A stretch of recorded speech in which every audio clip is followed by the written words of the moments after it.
welcome to Shelf Defiant. I am your disembodied narrator. This reading is brought to you by the amazing people at Project Gutenberg, my questionable voice acting ability, and of course written by Jerome. So let's wrap up the amazing story of three men in a boat, to say nothing of the dog, and see how they fare at the end. So we will of course start with the itinerary for chapter 19. Oxford, Montmorency's idea of heaven, the hired upriver boat, its beauties and advantages, the pride of the Thames, the weather changes, the river under different aspects, not cheerful. Sorry, that's not an advert, just my system telling me to run. Okay, where were we? The river under different aspects, not a cheerful evening, yearnings for the unattainable, the cheery chat goes round, George performs upon the banjo, a mournful melody, another wet Friday, flight, a little supper, and a toast. And it's telling me there's an issue again, but everything else shows in green. Okay, continuing forward. We spent 2 very pleasant days at Oxford. There are plenty of dogs in the town of Oxford. Montmorency had 11 fights on the first day and 14 on the second, and evidently thought he had got to heaven. Among folk too constitutionally weak, or too constitutionally lazy, whichever it may be, to relish upstream work, it is a common practice to get a boat at Oxford and row down. For the energetic, however, the upstream journey is certainly to be preferred. It does not seem good to be always going with the current. There is more satisfaction in squaring one's back and fighting against it and winning one's way forward in spite of it. At least, so I feel, when Harris and George are sculling and I am steering.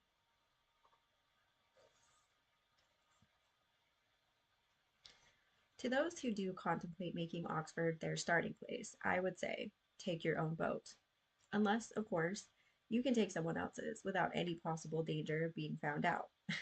The boats that, as a rule, are let for hire on the Thames above Marlow are very good boats. They are fairly watertight, and so long as they are handled with care, they rarely come to pieces or sink. There are places in them to sit down on, and they are completely with all the necessary arrangements, or nearly all, to enable you to row them and steer them.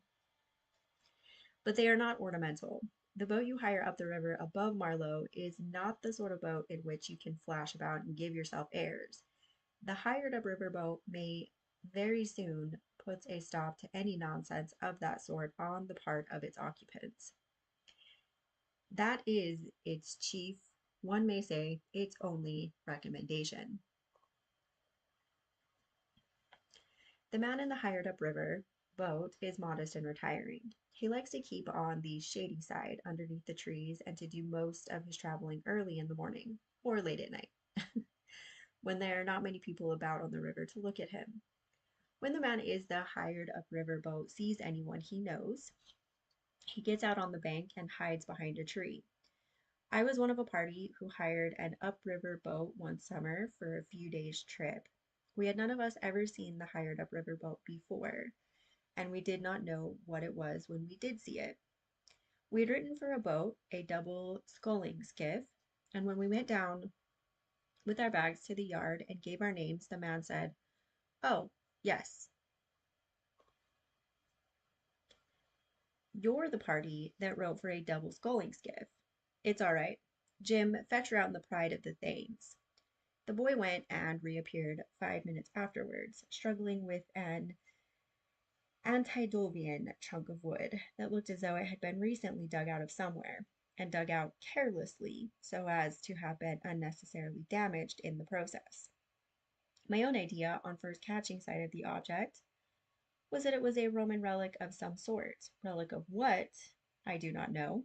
Possibly of a coffin. The neighborhood of the Upper Thames is rich in Roman relics, and my surmise seemed to me a very probable one. But our serious young man, who is a bit of a geologist, pooh poohed my Roman relic theory and said it was clear to the meanest intellect, in which category he seemed to be grieved that he could not conscientiously include mine, that the thing the boy had found was the fossil of a whale, and he pointed out to us various evidences proving that it must have belonged to the pre-glacial period. To settle the dispute, we appealed to the boy. We told him not to be afraid, but to speak the plain truth. Was it the fossil of a pre-Adamite whale, or was it an early Roman coffin? The boy said it was the pride of the Thames. We thought this a very humorous answer on the part of the boy at first, and somebody gave him 2 pence as a reward for his ready wit. But when he persisted in keeping up the joke, as we thought, too long, we got vexed with him. Come, come, my lad, said our captain sharply. Don't let us have any nonsense. You take your mother's washing tub home again and bring us a boat. The boat builder himself came up then and assured us, on his word, as a practical man, that the thing really was a boat, was in fact the boat, the double sculling skiff, selected to take us on our trip down the river.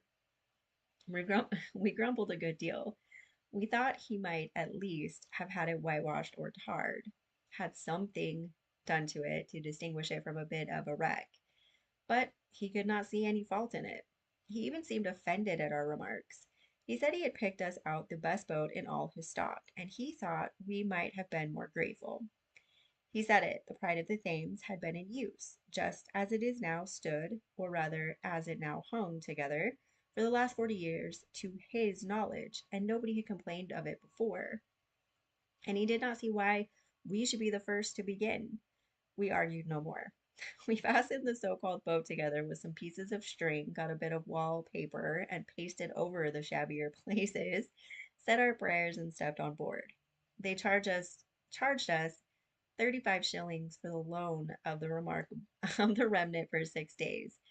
And we could have bought the thing out and out for 4 and 6 pence at any sale of driftwood round the coast. The weather changed on the third day. Oh, I'm talking about our present trip now. And we started from Oxford upon our homeward journey in the midst of a steady drizzle.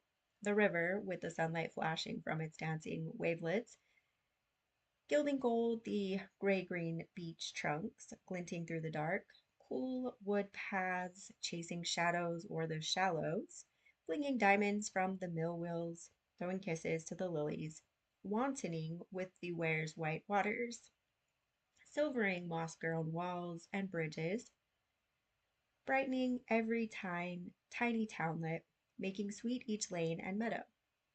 Lying tangled in the rushes, peeping laughing from each inlet, gleaming gay on many a far sail, making soft the air with glory, is a golden fairy stream. Okay, that was a really challenging paragraph.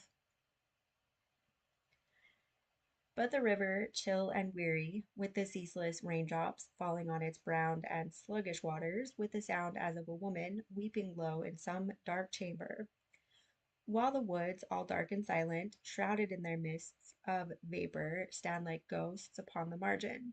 Silent ghosts with eyes reproachful, like the ghosts of evil actions, like the ghosts of friends neglected, is a spirit haunted water through the land of vain regrets. Sunlight is the lifeblood of nature. Mother Earth looks at us with such dull, soulless eyes when the sunlight has died away from out of her. It makes us sad to be with her then. She does not seem to know us or to care for us. She is as a widow who has lost the husband she loved, and her children touch her hand and look up into her eyes, but gain no smile from her. We rode on all day that okay. We rode on all that day through the rain, and very melancholy work it was. We pretended at first that we enjoyed it. We said it was a change, and that we liked to see the river under all its different aspects. We said we could not expect to have it all sunshine, nor should we wish it.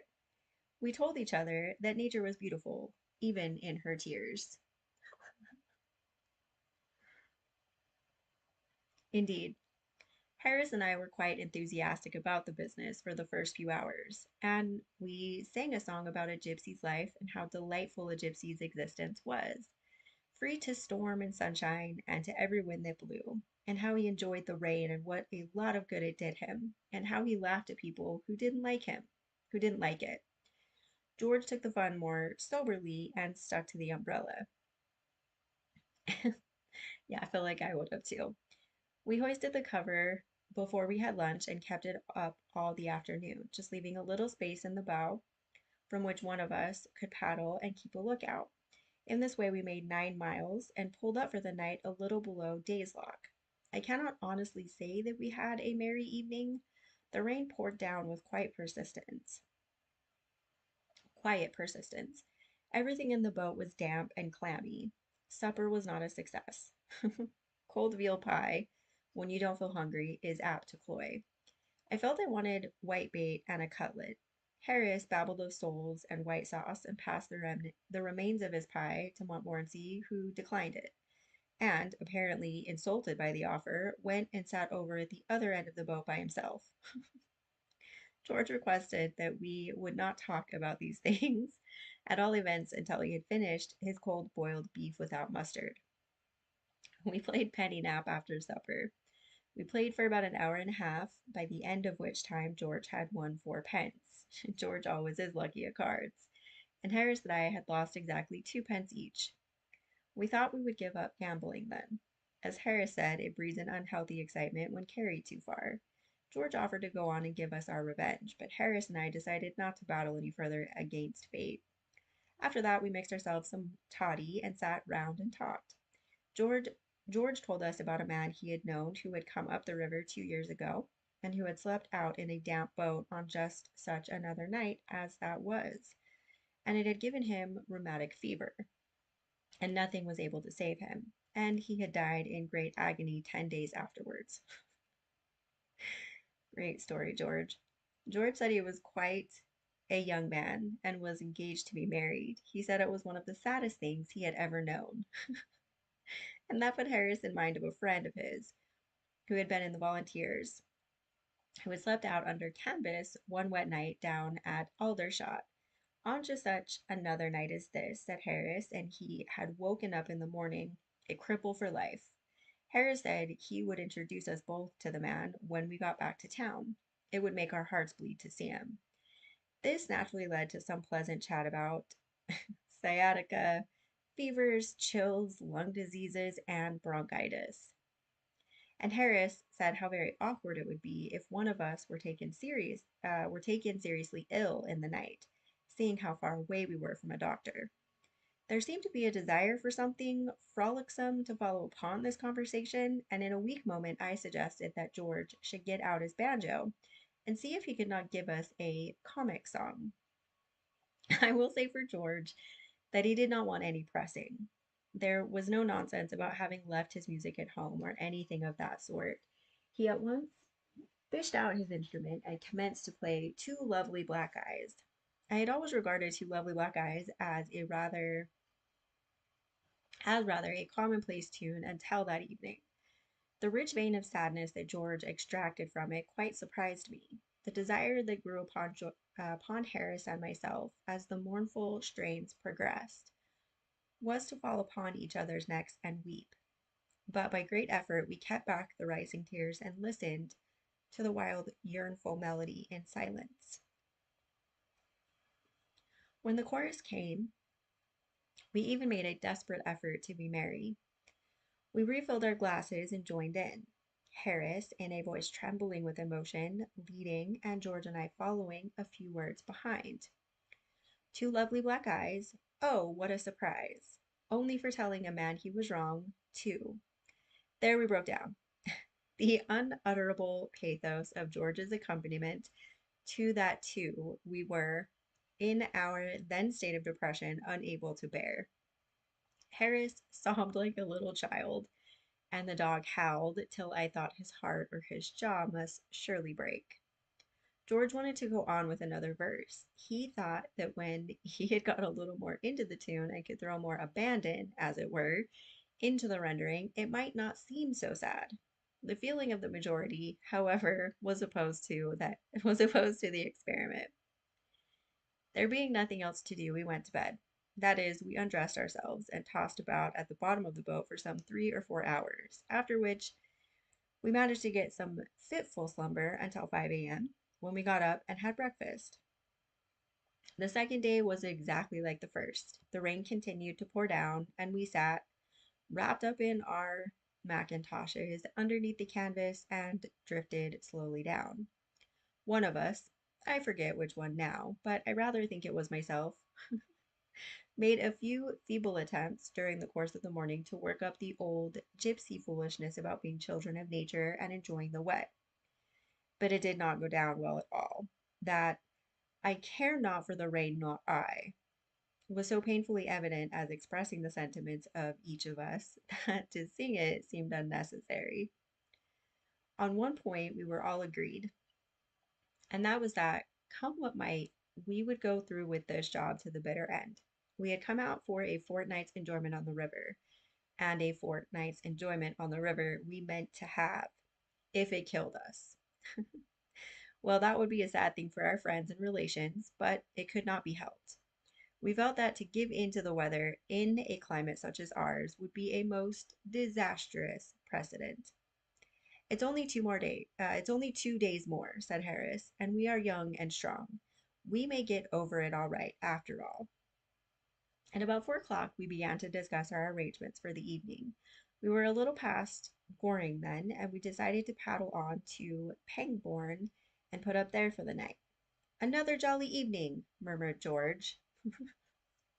Sure. We sat and mused on the prospect. We should be in at Pangbourne by 5. We should finish dinner at, say, 6:30. After that, we could walk about the village in the pouring rain until bedtime, or we could sit in a dimly lit bar parlor and read the almanac. Why, the Alhambra would be almost more lively, said Harris, venturing his head outside the cover for a moment and taking a survey of the sky. With a little supper at a capital little out of the way restaurant in the neighborhood of where you can get one of the best cooked and cheapest little French dinners or suppers that I know of, with an excellent bottle of Bagnoux for 3 and 6, which I am not going to be idiot enough to advertise. To follow, I added, half unconsciously, "Yes, it's almost a pity we've made up our minds to stick to this boat," answered Harris, and then there was silence for a while. "If we hadn't made up our minds to contract our certain deaths in this bally old coffin," observed George, casting a glance of intense malevolence over the boat, "it might be worthwhile to mention that there's a train leaves Pangbourne, I know, soon after 5, which would just land us in town in comfortable time to get a chop and then go on to the place you mentioned afterwards." Nobody spoke. We looked at one another, and each one seemed to see his own mean and guilty thoughts reflected in the faces of the others. In silence, we dragged out and overhauled the Gladstone. We looked up the river and down the river. Not a soul was in sight. 20 minutes later, 3 figures, followed by a shame-looking dog, might have been seen creeping stealthily from the boat house at the Swan towards the railway station, dressed in the following neither neat nor gaudy costume: black leather shoes, dirty; suit of boning flannels, very dirty; brown felt hat, much battered; mackintosh, very wet; umbrella. We had deceived the boatman at Pangbourne. We had not had the face to tell him that we were running away from the rain. We had left the boat and all it contained in his charge with instructions that it was to be ready for us at 9 the next morning. If anything unforeseen should happen, preventing our return, we would write to him. We reached Paddington at 7 and drove direct to the restaurant I have before described, where we partook of a light meal, left Montmorency together with suggestions for a supper to be ready at 10:30, and then continued on our way to Leicester Square. We attracted a good deal of attention at the Alhambra. On our presenting ourselves at the paybox, we were gruffly directed to go round to Castle Street, and were informed that we were half an hour behind our time. We convinced the man with some difficulty that we were not the world renowned contortionists from the Himalaya Mountains, and he took our money and let us pass. Inside, we were inside we were a still greater success. Our fine bronzed countenances, if I can get my teeth around that, and picturesque clothes were followed round the place with admiring gaze. We were the cynosure of every eye. It was a proud moment for us all. We adjourned soon after the first ballet and wended our way back to the restaurant where supper was already awaiting us. I must confess to enjoying that supper. For about 10 days we seemed to have been living, more or less, on nothing but cold meat, cake, and bread and jam. It had been a simple, a nutritious diet, but there had been nothing exciting about it, and the odor of burgundy and the smell of French sauces, and the sight of clean napkins and long loaves, knocked as a very welcome visitor at the door of our inner man. We pegged and quaffed away in silence for a while until the time came when, instead of sitting bolt upright and grasping the knife and fork firmly, we leaned back in our chairs and worked slowly and carelessly. When we stretched out our legs beneath the table, let our napkins fall unheeded to the floor, and found time to more critically examine the smoky ceiling than we had hitherto been able to do. When we rested our glasses at arm's length upon the table and felt good and thoughtful and forgiving. Then Harris, who was sitting next to the window, drew aside the curtain and looked out upon the street.